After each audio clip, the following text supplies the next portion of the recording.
कुरुक्षेत्र की रणभूमि पर जब अर्जुन का धनुष कांप गया, तब कृष्ण ने जो ज्ञान दिया वही आगे चलकर गीता कहलाया। आज उसी गीता का हम सब संदेश सुनेंगे। कुरुक्षेत्र की रणभूमि पर भोर का समय था। आकाश में लालिमा फैल रही थी और धरती पर युद्ध के नगारों की गूंज थी। दोनों सेनाएं आमने सामने खड़ी थीं। कौरव और पांडव रथों के पहिए मिट्टी को रौंद रहे थे। हाथियों की चिघाड़ से धरती कांप रही थी और योद्धाओं की गर्जना से वातावरण थर्रा रहा था। यही वह क्षण था जब धर्म और अधर्म की अंतिम निर्णायक परीक्षा होने वाली थी। पांडवों की ओर से अर्जुन का रथ सफेद घोड़ों से खींचता हुआ चमक रहा था।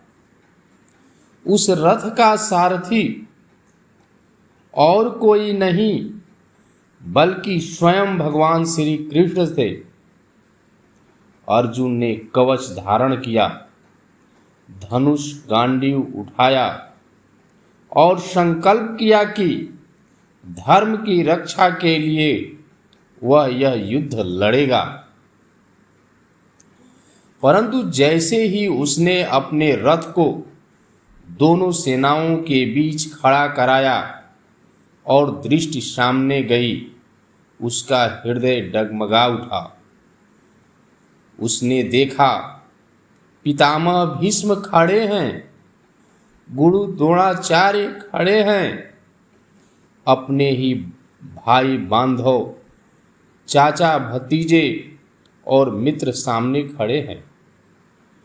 उनके वध से विजय का क्या मूल्य होगा? यह सोचते ही अर्जुन का शरीर कांपने लगा, हाथ से गांडीव छूटने लगा और मन दुख से भर गया। उसने करुणा भरे स्वर में कहा, हे माधव, इन प्रियजनों को मारकर राज्य, सुख और विजय का क्या अर्थ है? जब अपने ही बंधु इस रणभूमि में खड़े हैं, तब यह युद्ध कैसे धर्म हो सकता है? मेरा मन विचलित है, मैं युद्ध नहीं कर सकता। कृष्ण ने अर्जुन की ओर देखा और दृढ़ स्वर में कहा, हे पार्थ, यह मोह तुझे कहाँ से आ गया? यह तेरे जैसे क्षत्रिय के योग्य नहीं है। उठ, युद्ध कर, यही तेरा धर्म है। लेकिन अर्जुन की व्याकुलता और बढ़ गई। उसने अपना धनुष नीचे रख दिया और सारथी की सीट पर बैठकर कहा, हे गोविंद, मैं आपके शरणागत हूँ। मुझे धर्म और अधर्म का भेद समझाइए। बताइए, मुझे क्या करना चाहिए? कृष्ण मुस्कुराए। उनकी आंखों में करुणा और गंभीरता दोनों झलक रही थी। उन्होंने कहना शुरू किया, अर्जुन, तू जिस शरीर को अपना मान रहा है वह नश्वर है। आत्मा न जन्म लेती है न मृत्यु को प्राप्त होती है। जैसे मनुष्य पुराने वस्त्र त्याग कर नए वस्त्र धारण करता है, ठीक वैसे ही आत्मा शरीर को बदलती है। तो तू क्यों शोक करता है? उन पर जो वास्तव में शाश्वत आत्माएं हैं। कर्म करना ही तेरा धर्म है। कर्म से भागना पाप है। याद रख, तेरा अधिकार केवल कर्म करने में है, फल में नहीं। तू कर्म कर, परंतु फल की चिंता मत कर। जब तू निस्वार्थ होकर केवल कर्तव्य समझकर कर्म करेगा, तभी तू सच्चा योगी कहलाएगा। अर्जुन ध्यान पूर्वक सुनता रहा। कृष्ण आगे बोले, मनुष्य की स्थिति उसके मन से तय होती है। जो इंद्रियों के पीछे भागता है वह बंधनों में फंस जाता है, पर जिसने मन को संयमित कर लिया, जो सुख दुख लाभ हानि और जीत हार में समान रहता है, वही स्थिर बुद्धि पुरुष है। ज्ञान से बड़ा कोई शुद्धि कारक नहीं। अज्ञान अंधकार है और ज्ञान सूर्य के समान उसे मिटा देता है। इसलिए श्रद्धा और धैर्य से ज्ञान प्राप्त करना चाहिए। कृष्ण ने आगे कहा, मनुष्य के 3 मार्ग हैं, ज्ञान, कर्म और भक्ति। ज्ञान से आत्मा का बोध होता है, कर्म से कर्तव्य निभाया जाता है और भक्ति से मनुष्य पूर्ण रूप से ईश्वर से जुड़ जाता है। पर इन तीनों में सबसे सरल और मधुर मार्ग है भक्ति का। जब मनुष्य अपने अहंकार को त्याग कर संपूर्ण रूप से ईश्वर को समर्पित कर देता है, तब वही उसे हर विपत्ति से उबार लेता है। याद रख अर्जुन,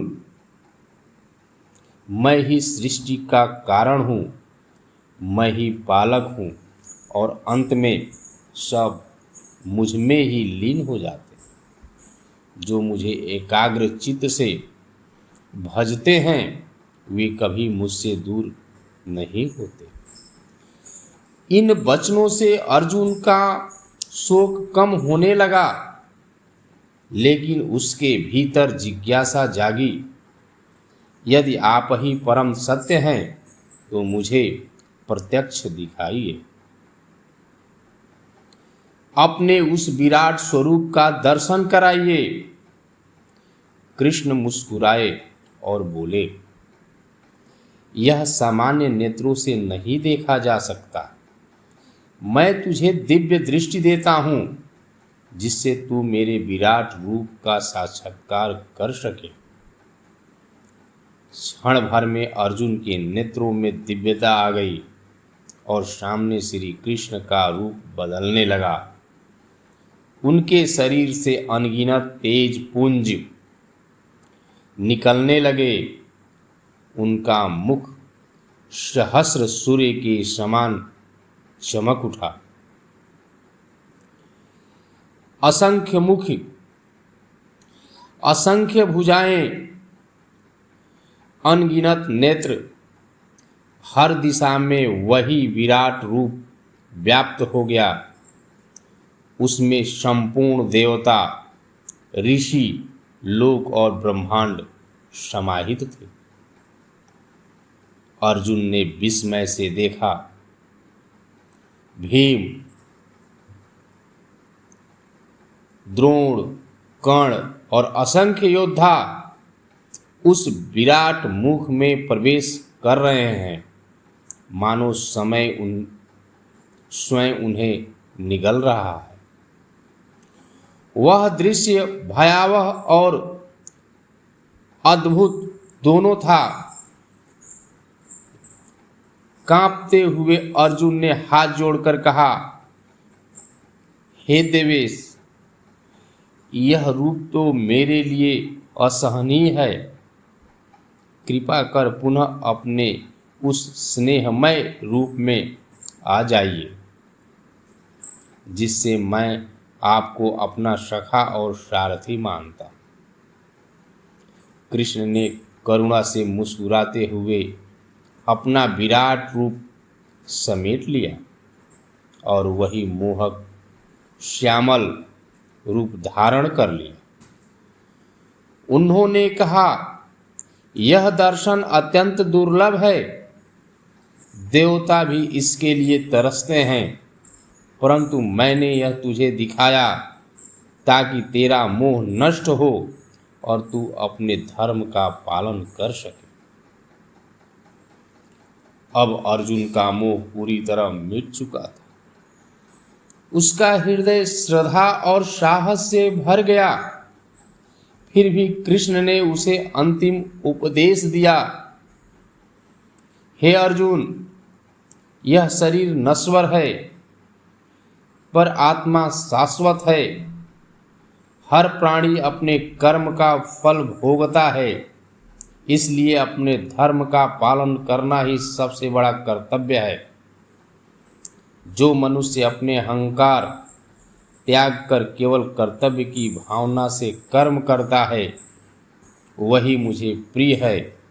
भक्ति के बिना कोई भी मनुष्य शांति प्राप्त नहीं कर सकता। जिसने मुझे समर्पण कर दिया उसे किसी भय की आवश्यकता नहीं। अब जो कुछ मैंने कहा है उस पर गहराई से विचार कर, परंतु अंत में मेरी आज्ञा यही है, उठ और युद्ध कर। यही तेरा धर्म है।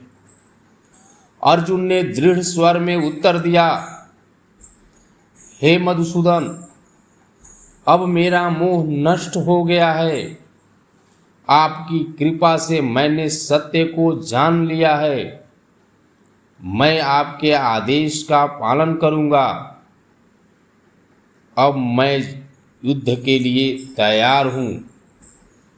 कृष्ण मुस्कुराए और रथ के घोड़ों की लगाम थामी। शंखों की ध्वनि पुनः गूंज उठी।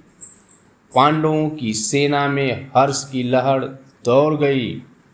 अर्जुन ने गांडीव उठाया और रणभूमि में दृढ़ होकर खड़ा हो गया। उस क्षण अर्जुन केवल एक योद्धा नहीं था, वह गीता के ज्ञान से प्रकाशित एक साधक था। उसे पता था कि सच्चा धर्म निस्वार्थ कर्म, भक्ति और आत्मा के बोध में ही है। और इसी ज्ञान के साथ आरंभ हुआ महाभारत का महान युद्ध। अगर कहानी आपको अच्छी लगी हो, प्लीज़ लाइक करें, कमेंट करें, शेयर